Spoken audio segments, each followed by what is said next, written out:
Okay, Georgia head coach Kirby Smart. We will go straight to questions rather than opening remarks. We'll go right here to your left.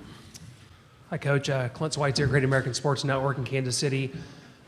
Obviously, you guys haven't quite reached the pinnacle that you've wanted to the last few years, but just kind of talk about what it's meant to this Georgia Bulldog fan base to have risen to this level and to have gotten this close and obviously right on the verge of where you want to be. Probably not as much as it'll mean if we do reach the pinnacle, but they're a great fan base. They're one of the most avid groups there are out there. They support us, and they travel well. They go places. They've been a big part of our recruiting success. When you fill up a spring game with 93,000 people, it's pretty evident that they care about the game of football, and that's what these kids like in recruiting. So they've been a tremendous part of our success. They've embraced our staff and our players. And they will, because football means something in the state of Georgia. To your right, second row. Hey, Coach, how are you? Hey, Rachel. A couple questions for you. One, the first being, I know how relentless you are. You and I had a conversation after Sugar Bowl many years ago when you were at, not many years ago, but when you were at Alabama, and you were talking about waiting on the perfect job and wanting to take the perfect job and really, thinking about it. I'm curious, because having known that about you and also the way you recruit, I'm curious what you've done in the off season to become a better coach. Yeah, I think we always look internally to say, what can we do better? We do that as a staff. I hope each one of you guys do that, because I think, when you're green, you grow, and when you're right, you ride. And we're always trying to stay green. So we take our coaching staff places. Our guys went and visited several NFL places. Myself went and visited with Dan Quinn over at Atlanta Falcons, and got a lot of respect for him and shared some ideas. He's done a tremendous job with that organization. Visited with some general managers in the NFL, and just think that when you grow and you go get new ideas, it brings a freshness to your program that your players don't get bored with the monotonous same old, same old.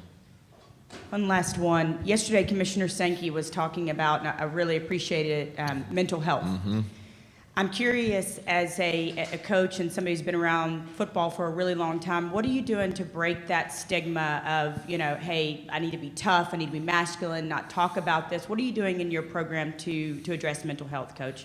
Yeah, Ron Corson, our medical staff, do a tremendous job. He's went out and hired 3 different people within mental health. They consult with our players when they first get there. They meet with them. They talk to them. They visit with them. They develop relationships. They're around our players every day, and we talk all the time. If you need to speak to them, you need to spend time with them, visit with them. We encourage you to have that relationship. I've got a brother that works in the mental health field, and have been able to learn a lot from him. That in our culture, football culture, sometimes that's not accepted. Having a brother that works in that field, it's helped me tremendously to understand it. To your left, coach, in the camera bank. Hey, Kirby. Carl Prather, WFF TV in Huntsville. Would you walk us through the progression of Monty Rice and the expectation for him, also with the rest of your defensive unit on defense? Yeah, Monty is a kid that came in early, enrolled early, and was able to kind of help us a lot. Then he got dinged up last year, and I think he ended up sitting out 2 to 3 games, and it's tough on him because he's a good football player, and he's been healthy ever since. We think he's going to be a tremendous asset for us. He's going to be in a thick competition at inside linebacker where we've got 3 or 4 guys that are fighting for 2 starting jobs, and we think Monty's going to be right in the middle of that. As far as the progression of the rest of the defense, we're trying to grow some guys who played a lot last year. I think across the board, the 11 positions on our defensive unit, outside of maybe 1 or 2, they're all up for grabs. We got a 2 deep that we think maybe, I don't know if they're going to be superstars, but they're good football players. And the competition is going to prove itself out in fall camp, that who is going to be the guy to go out and grab this position. And the good news is they get to go against pretty good offense while they're competing to do it. Up on the camera bank, blue shirt.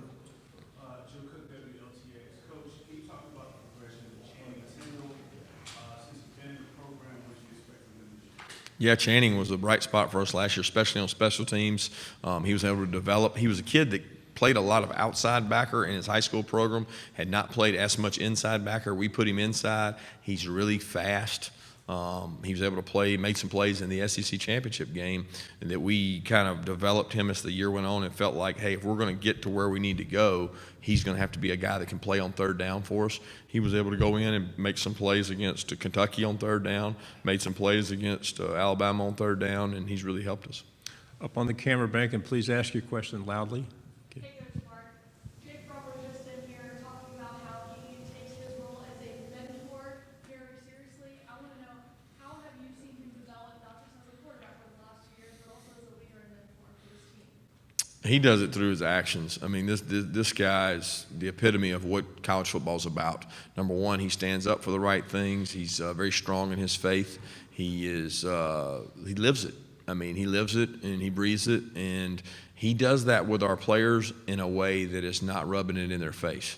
And I have a lot of respect for his ability to be who he is, be confident in who he is, and still lead our team.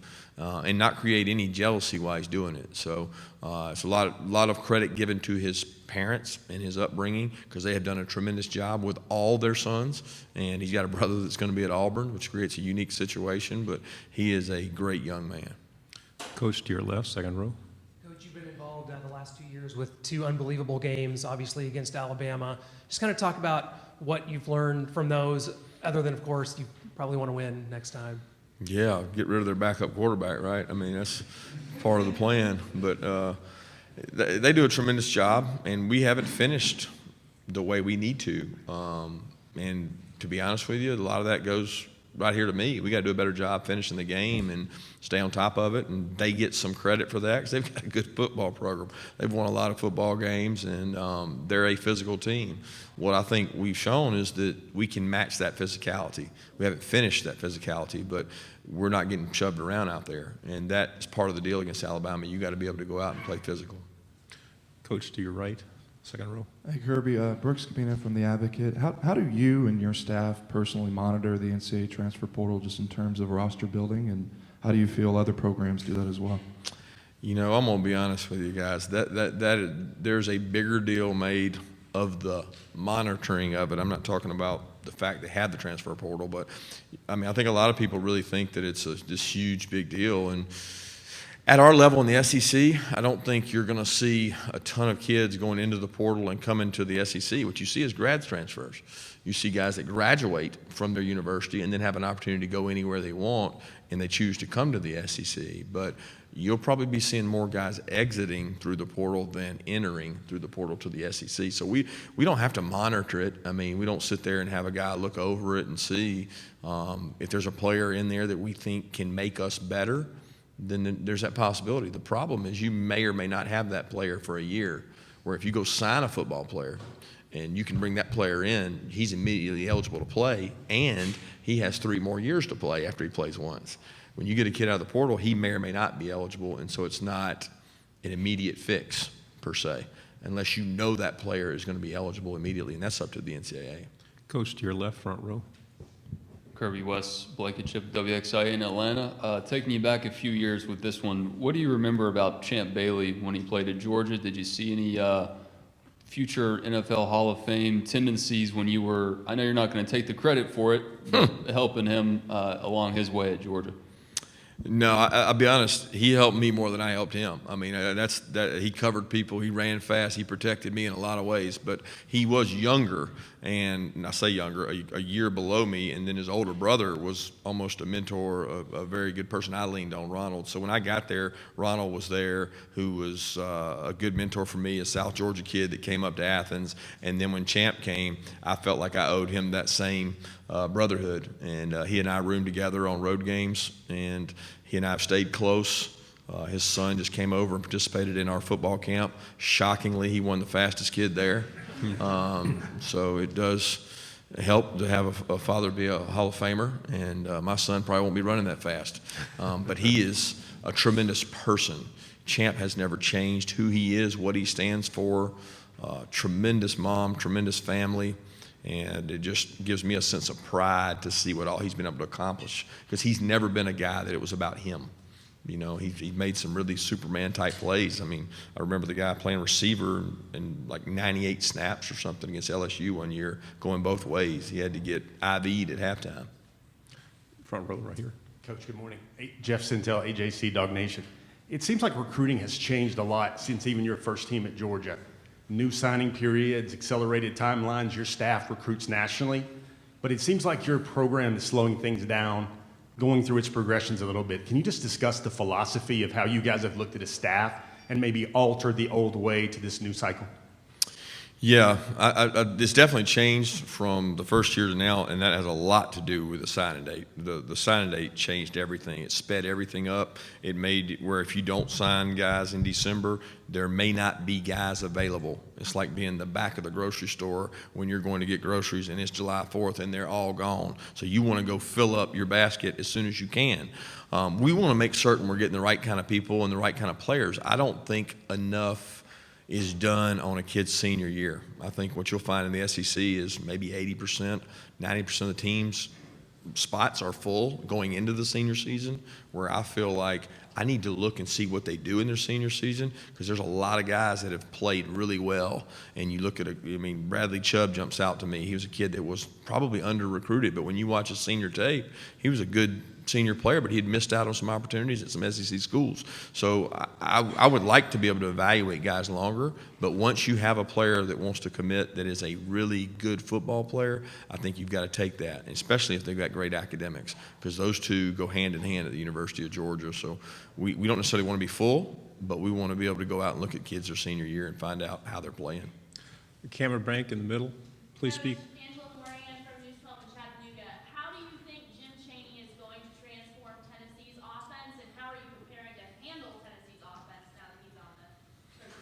Jim will do a tremendous job. He's going to do a great job with the quarterback. He understands offensive football. He's very creative. He's done a tremendous job with us. He's been a guy who's thrown the ball every down in his career with Drew Brees and empty sets to running the ball and being really run-oriented at Arkansas in our place. So he can do a lot of things, and he's a talented coach. And he did a tremendous job for us in the time that he spent with us. So we wish him all the luck in the world except for one game. Coach to your left, standing up.